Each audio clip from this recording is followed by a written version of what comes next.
నమస్కారం,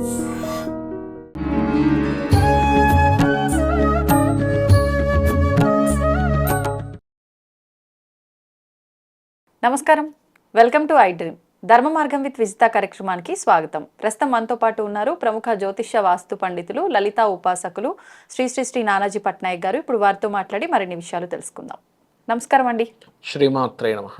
చాలా మందికి కన్ను అదురుతూ ఉంటుంది, కంటిన్యూగా కొన్ని రోజుల పాటు అట్లా అదురుతూ ఉంటుంది. కొన్నిసార్లు ఏమో కొంచెం సేపు అట్లా ఉండి తర్వాత నార్మల్ అయిపోతుంది. ఇది మగవారికైనా ఆడవారికైనా ఎవరికైనా ఇలా జరుగుతూ ఉంటుంది. అంటే ఇలా జరగటం కొంతమంది ఏమో కొట్టిపారేస్తారు, కొంతమంది మాత్రం అలా అదరటం మంచిది కాదు అని, అంటే ఒక కన్ను పర్టికులర్గా ఒక జెండర్కి అదిరితే ఇది అశుభం అని, లేదు అంటే శుభము, ఏదో మంచి జరగబోతుంది లేకపోతే ఏదో కీడు జరగబోతుంది, ఇలా ఎక్కువగా విశ్వసిస్తూ ఉంటారు. ఏం చెప్తారు దీని గురించి? మనము దీనికి శాస్త్రం అనేటువంటిది ఖచ్చితంగా ఉంది. అయితే శాస్త్రం గురించి పూర్తి అధ్యయనం చేసి దాని మీద రీసెర్చ్ చేసిన వాళ్ళు మనకి ఉన్నారా లేరా, అసలు దాని మీద రీసెర్చ్ జరిగిందా లేదా అంటే ఖచ్చితంగా దీనికి రీసెర్చ్ జరిగింది. నేను కూడా రీసెర్చ్ చేశాను దీని మీద. ఇప్పుడు చాలా మందికి అనుభవాలు ఎలా ఉంటాయంటే, కుడికన్ను మగవాళ్ళకు కుడికన్ను కొట్టుకుంటే మంచిది, స్త్రీలకి ఎడంకన్ను కొట్టుకుంటే మంచిది అంటారు. లేదా పురుషులకి ఎడంకన్ను కొట్టుకుంటే మంచిది కాదు, స్త్రీలకి కుడికన్ను కొట్టుకుంటే మంచిది కాదు అంటారు. ఇదేమిటి అంటే, స్త్రీ పురుషుల్ని సూర్య అండ్ చంద్ర సంబంధంతో కూడా పోలుస్తారు. మన యొక్క ఐస్లో ఇది సూర్య సంబంధించినది, చంద్ర సంబంధించింది అంటారు. అందుకే నాడిలో కూడా ఇప్పుడు మనకి చూడండి, సూర్యనాడి చంద్రనాడి. అలా నేను కూడా దీని మీద దాదాపుగా ఒక 20-25 రీసెర్చ్ చేశాను. ఏమిటి మరి కుడికన్ను ఎడంకన్ను కొట్టుకుంటే వెంటనే ఏమైనా నాకు బ్యాడ్ జరుగుతుందా అంటే, చాలా మందికి కలిగే అనుభవం ఏంటంటే, అందులో ఒక 30 to 40% ఆఫ్ పీపుల్కి వెంటనే బ్యాడ్ జరుగుతాయి, కొంతమందికి ఏ బ్యాడ్ కనబడదు.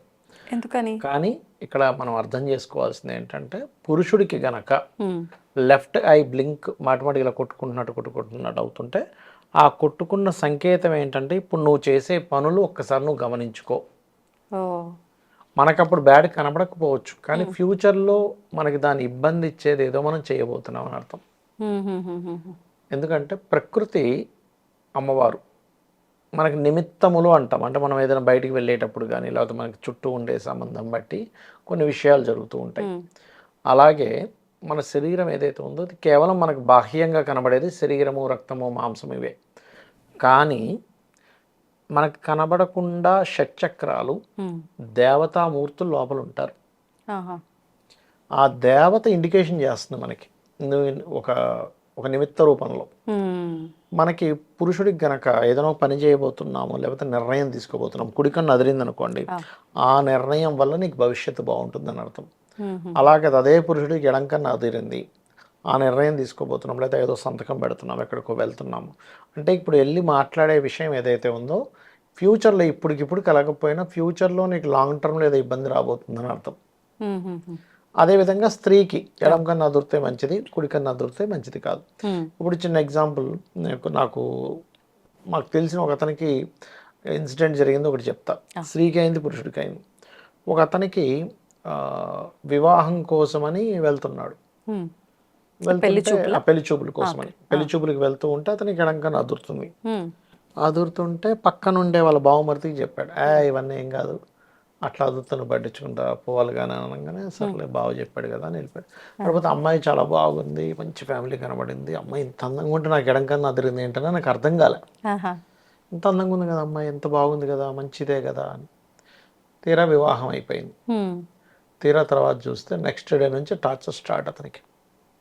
ప్రతి విషయానికి వంక పెట్టడం. ఇక పక్కింటోళ్ళు చూడు అట్లున్నారు, మీ బావలు చూడు ఇట్లున్నారు, లేకపోతే అట్లున్నారు ఇట్లున్నారు, పోల్చుకోవడం. ఇంకా ఆ వ్యక్తికి అయితే ఇంకా నా వల్ల కాదు, నేను వదిలేస్తానని చెప్పని డివోర్స్ దాకా వెళ్ళిపోయింది.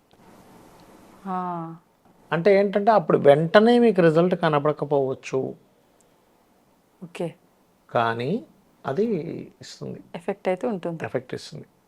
సేమ్ ఇలాగే ఒక స్త్రీమూర్తి, ఒక అమ్మాయికి కూడా ఒక ప్రపోజల్ వచ్చింది. అంటే వాళ్ళ ఆఫీస్లో పనిచేసేవారు. ఆ ప్రపోజల్ గురించి ఎప్పుడు ఆ అబ్బాయి వచ్చి ఏమైంది అన్నప్పుడల్లా కుడికన్ను అదిరేది. ఫ్రెండ్కి చెప్తే, అదేంటి అంత మంచి అబ్బాయి నువ్వు ఇట్లా అంటావేంటి, అవన్నీ నువ్వు మొండం కల్లా పట్టించుకుంటావా, అది ఇది అని. ఇక్కడ విచిత్రం ఏంటంటే, దాదాపుగా అమ్మాయి వాళ్ళ ఇంట్లో వాళ్ళు కొంచెం నమ్ముతారు ఇలాంటివి. ఒక 5-6 టైమ్స్ లేదు నాకు ఎందుకు నెగిటివ్ అనిపిస్తుంది, వద్దు వద్దు అంటే నీకేం నెగిటివ్ అనిపిస్తుంది అని చెప్పి కూర్చోబెట్టి మొత్తం మాట్లాడినా ఏం కనబడదు. తీరా చూస్తే వివాహం చేసుకున్న తర్వాత సడన్గా ఆయనకి యాక్సిడెంటే మంచాలు పాలయ్యాడు. ఈ అమ్మాయి పరిస్థితి ఏంటి, చాలా ఘోరమైన పరిస్థితి. తర్వాత స్లోగా రికవర్ అయ్యాడు అనుకోండి, దట్ ఈస్ డిఫరెంట్ థింగ్. కాకపోతే ఏంటంటే అది మనకి అప్పటికప్పుడు ఇమీడియట్లీ జరగాలని రూల్ లేదు. స్వప్న శాస్త్రాన్ని కూడా ఒక లెక్కలు ఉన్నాయి. అలాగే ఇలాగ బాడీలో కొంతమంది కన్ను అదురుతుంది, కొంతమంది భుజం అదురుతుంది అంటాడు. అవునా? అంటే మీరు డేరింగ్గా ఏదైనా ఒక స్టెప్ తీసుకునేటప్పుడు భుజం అదురుతుంది. అప్పుడు కుడి భుజం అదిరితే పురుషుడికి మంచిదని చెప్తారు, ఎడం భుజం అదిరితే స్త్రీకి మంచిదని చెప్తారు. అట్లాగా ఒక బాడీలో ఒక పార్ట్ మనకు అదురుతుందంటే అదేదో వీక్నెస్, డాక్టర్ దగ్గర వెళ్ళామనుకోండి వీక్నెస్ అంటాడు. ఎందుకంటే సైంటిఫిక్గా వాళ్ళు చదువుకున్నది వాళ్ళు చెప్పేది అది అంతవరకు అది కరెక్ట్, నేను కాదనట్లేదు. కానీ దీనికంటూ ఒక శాస్త్రం ఉంది. ఆ శాస్త్రపరంగా అది అప్పటికి కాకపోయినా మనం కొంచెం గమనించుకోమని చెప్పడం. అంటే అక్కడ ఏదో నువ్వు మూఢంగా వెళ్ళమని కాదు, నువ్వు చేసే పని ఏదైతుందో, నువ్వు తీసుకున్న నిర్ణయం ఏదైతుందో కరెక్టా కాదా 1-4 సార్లు ఆలోచించు అని చెప్పి ఇండికేషన్ ఇవ్వడమే ఈ స్వప్నం రావడం అనుకోండి, కన్ను అదరడం అనుకోండి, లేకపోతే మనకి వెళ్ళేటప్పుడు ఏదైనా ఒక విషయం మాట ఎదురవ్వడం అనుకోండి, ఏమైనా కానీ ఇలాంటికి సంబంధించిన శకునమే ఒక రకంగా. ఇది ఒక రకమైన శకునం. మనం చూడండి, ఇంట్లో ఏదైనా మనం మాట్లాడుకుంటే బల్లి కిచకిచనగానే అది సత్యం అంటాం. లేకపోతే ఎవరైనా మనం బయలుదేరుతుంటే తుమ్ముతుంటే అమ్మో అంటాం. అంటే ఏంటంటే వెనక తుమ్ము మంచిదే అని చెప్తారు. అంటే ఏంటి, సింపుల్గా సైంటిఫిక్గా దాన్ని అర్థం చేసుకుంటే ముందు తుమ్ము మంచిది కాదంటారు. అంటే తుమ్మితే కొంత బ్యాక్టీరియా బయటకు వస్తుందండి. ఇలా వెళ్తున్నాం తలుపు దగ్గర ఎవరు తుమ్మారు, మనం అక్కడ నుంచి ఎంటర్ అయితే ఆ బ్యాక్టీరియా మనకి ఇబ్బంది ఇస్తుంది. అలా కాకుండా వెనక తుమ్మాడు ముందుకు వెళ్ళిపోతే ఆ బ్యాక్టీరియా మన దగ్గర రాదు కదా సైంటిఫిక్గా ఆలోచిస్తే. అట్లా చాలా రీజన్స్ ఉంటాయి. మరి ఇప్పుడు ఏదన్నా విశేషంగా వర్క్ చేసేటప్పుడు, ఏదైనా మొదలు పెట్టేటప్పుడు అయితే మీరు అన్నట్టు ఇది మంచి జరుగుతుంది ఈ పనిలో, లేకపోతే చెడు జరుగుతుంది అనేది మనం ఐడెంటిఫై చేయొచ్చేమో.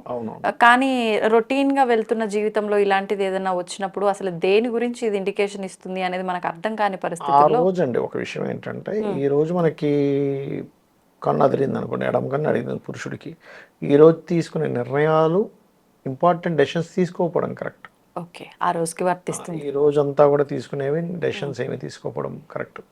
ఇది ఓన్లీ కన్ను అదరడమే కాదు, నేను చాలా విషయాలు నేను రీసెర్చ్ చేస్తే మనం బయటికి బయలుదేరేటప్పుడు వెనక్కి పిలుస్తారు కొన్నిసార్లు, వెనక్కి పిలవకరా అంటారు, లేదా వెనక్కి వెళ్ళకరా మళ్ళీ పని జరగదు అంటారు. అట్లా చాలా చూసాను.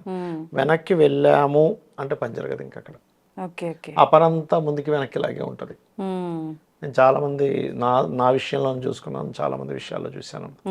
ఇంకోటి, మనం హారతి ఇస్తుంటే హారతి ఆరిపోతుంటుంది, ఇవన్నీ ప్రకృతి ఇండికేషన్స్ అండి. అంటే చూడ్డానికి అంతా మూఢనమ్మకాలను కొట్టిపడేస్తాం, కానీ అక్కడ నువ్వు ఖర్చు పెట్టేది ఏం లేదు కదా, నువ్వు జస్ట్ నువ్వు గమనిస్తున్నావు. అంటే వీటి వల్ల ఇప్పుడు కన్నదిరినా, నీకు స్వప్నం వచ్చినా, లేకపోతే ఎవరైనా వెనక్కి పిలిచినా, లేకపోతే ఏదైనా ఎదురైనా, లేకపోతే హారత ఆగిపోయినా, ఇక నువ్వు హారత ఆగిపోగానే వెంటనే నువ్వు లక్షలు ఏం ఖర్చు పెట్టక్కర్లేదు. కన్ను అదిరిందనగా నువ్వేం లక్షలు ఖర్చు పెట్టక్కర్లేదు. Just you observe that situation. Okay, ప్రకృతి మనకేదో చెప్తుంది. ఇప్పుడు మనకు చూడండి, వాళ్ళ రేపు అఫర్మేషన్స్ చేసే వాళ్ళు ఏం చెప్తారు, నువ్వు ప్రకృతికి థ్యాంక్స్ చెప్పు అంటున్నావు. మరి ఎవరికి థ్యాంక్స్ చెప్తున్నావు? నువ్వు ప్రకృతే కదా.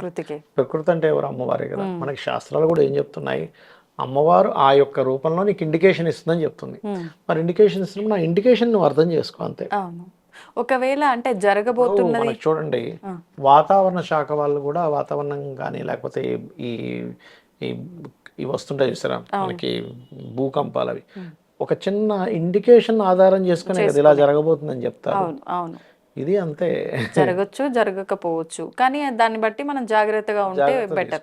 జాగ్రత్తతో పాటు పరిహారం ఏమైనా ఉంటుందా? ఒకటేంటంటే శాస్త్రం అనేటువంటిది అవ్వచ్చు అవ్వకపోవచ్చు అనేదాన్ని శాస్త్రం అంటారు. అవ్వచ్చని ఖచ్చితంగా, అంటే మనకి శాస్త్రం అనేటువంటి శాసించేది శాస్త్రం అవుద్ది. అవ్వచ్చు అవ్వకపోవచ్చు అనే దాన్ని శాస్త్రం అనరు. ఇది అవుతాది, కాకపోతే దీనికి పరిహారం ఏమిటనేది చెప్తాం. జ్యోతిషాస్త్రంలో కూడా ఇది అవుతాది అనేటువంటిది ఉంటుందండి, అవ్వదు అనేటువంటిది ఉండదు. ఎందుకంటే ఇప్పుడు నిన్న ఒక జాతకం చూసి ఇంకో విషయం కూడా, ఇప్పుడు నేను మీకు చిన్న ఉదాహరణ మీకు వినిపిస్తా, ఒక్క నిమిషం. ఇప్పుడు చూడండి, కొంచెం వీళ్ళ మదర్ కూడా ఒక 6.5 years బ్యాక్ హెల్త్ పరంగా ఇబ్బంది పడిందని చూపిస్తుందండి. 6.5 years బ్యాక్ సార్ కొంచెం అక్కడ కొంచెం ఇబ్బంది పడింది మదర్. ఈవిడ కొంచెం మానసికంగానే కొంచెం ఎడ్యుకేషన్ లో కొంత స్ట్రెస్ అవడం జరిగిందని చూపిస్తుంది. అవును సార్, 100% సార్. 6.5 years బ్యాక్ వాళ్ళ మదరు మీరు చెప్పింది 100% రైట్. ఎట్లా తెలిసింది? అదేదో అవ్వచ్చు అవ్వకపోవచ్చు అనట్లేదు. అవును 6.5 years బ్యాక్ టైంతో సహా వస్తుంది. అదే శాస్త్రం అంటారు. అదే ఓకే. ఇంకొకటి వీళ్ళ మేనమామ గాని మేనత్త వరుస వాళ్ళకి కానీ సర్జరీ అయినట్టుగా చూపిస్తుందండి జాతకంలో. అంటే ఇవన్నీ ఏంటంటే పాస్ట్లో జరిగిన కొన్ని ఇన్సిడెంట్స్. ఐడియా ఉందా అది? ఉంది సార్, ఆయనకి కొద్దిగా జరిగింది. వీళ్ళ సర్జరీ మేనమామకి. అయింది, మేనమామకి అయింది సర్జరీ అనేది. అయిందా? ఆయన ఇప్పుడు లేదు సార్ అయితే. అవును లేరు. సడన్ ఇది కూడా జరిగింది అతనికి. అవునవును లైఫ్ డెత్ కూడా సడన్ గా స్ట్రోక్ లాగా వచ్చింది. అవును అవును. ఇది శాస్త్రం అంటారు మీరు. అట్లాగే అంటే ఇవి ఎట్లా చెప్తాము? ఆస్ట్రలాజికల్గా ఆ గ్రహాల యొక్క పొజిషన్స్ని బట్టి రీడింగ్ ఎలా ఉంటుందో ప్రకృతిలో నీకు ఇది ఒక ఇండికేషన్ బట్టి ఇది ఇలా జరగబోతుంది. సో నువ్వు జాగ్రత్త తీసుకో అంటే అందరూ నీకు ముందు ఏం జరుగుతుందని అందరూ చెప్తూ కూర్చోరు కదా. ప్రకృతి చెప్తుంది మనకి. తల్లిలాగా ప్రకృతి మనల్ని కాపాడుతుందనే ఒక పాజిటివ్ భావన ఉంటే నువ్వు దాన్ని పాజిటివ్గా తీసుకుంటావు. లేదు ఇవి మూఢనమ్మకాలు అని అనుకుంటే నీకు వచ్చే నష్టమే ఉంది చెప్పండి. ఇప్పుడు మీరు దాన్ని నమ్మారు, నువ్వు జాగ్రత్త పడుతున్నావు కానీ అంతకుమించి ఏం లేదు కదా అక్కడ. Simple. ఇప్పుడు పరిహారం ఏముండదా అండి ఇలా కన్నదిరినప్పుడు మంచి ఏమన్నా ప్రశ్నే జరగబోతుంది సార్. ఎప్పుడైనా కూడా గుర్తుపెట్టుకోండి, మనకి పురుషుడికి గనక ఎడమ కన్ను అదిరితే మీ ఇష్టదైవాన్ని తలుచుకోవడమే అది ద బెస్ట్ రెమెడీ. స్త్రీకైనా పురుషుడికైనా, అమ్మ నువ్వు నాకు ఇండికేషన్ ఇచ్చావు బట్ నాకు ఏ ఇబ్బంది కాకుండా నువ్వు చూడు తల్లి అని శరణాగతి పొందితే ఆవిడే చూసుకుంటాం. అంటే ఆవిడ చెప్పింది ఆవిడనే నమ్ముతున్నాం. ఓకే అంతే. ఇష్టదైవం ఆరాధన స్మరణ చేసుకుంటే సరిపోతుంది. ఓకే. ధన్యవాదాలండి. శ్రీమాత్రే నమః. And for more videos, Please subscribe to iDream channel. Subscribe to iDream Media. Please subscribe to iDream. Please subscribe to iDream. Please subscribe iDream. And please subscribe to iDream. For more videos, subscribe to iDream. please like, share, and subscribe to the channel. Congratulations, iDream. Subscribe to iDream. Subscribe to iDream. So, subscribe to iDream Media. iDream ki iDream team andarki huge congratulations. Please subscribe iDream Media. Please subscribe to iDream. Subscribe iDream. Please subscribe to iDream. iDream అంటే నా కళల ఛానల్ను subscribe చేసుకున్న నోరు తిరుగుతలేదు, మీరైతే గంట గుర్తు కొట్టండి. For more such videos, please subscribe to iDream. Subscribe to iDream. Please subscribe to iDream. Please subscribe iDream Media. Please do subscribe to iDream. Please subscribe to iDream Media. For best entertainment and information, please subscribe iDream. And don't forget to subscribe to iDream.